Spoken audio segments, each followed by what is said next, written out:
अलिबाग तालुक्यातील उसरगेल इंडिया कंपनीत मागील आंदोलनात दिलेल्या आश्वासनाची पूर्तता न केल्याने संतप्त संयुक्त प्रकल्पग्रस्त कामगार आंदोलन समितीने बेमुदत काम बंद आंदोलन पुकारले असून जोपर्यंत कंपनी व्यवस्थापन व प्रशासन आश्वासनाचे लेखी पत्र देत नाही तोपर्यंत आंदोलन सुरू राहील असे संयुक्त प्रकल्पग्रस्त कामगार आंदोलन समितीचे अध्यक्ष निलेश गायकर यांनी म्हटले आहे।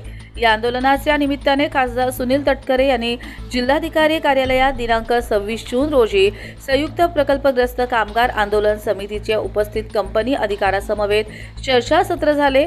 यामध्ये खासदार सुनील तटकरे यांनी दिल्ली येथून नोकर भरती संदर्भात व CSR निधी देण्याबाबत चर्चा करण्याचे आश्वासन दिले।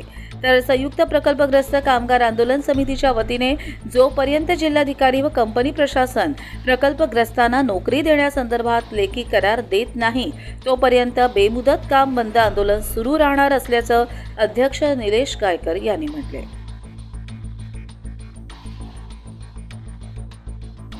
कर्जत लाईव्हसाठी अमोल कुमार जैन, रायगड।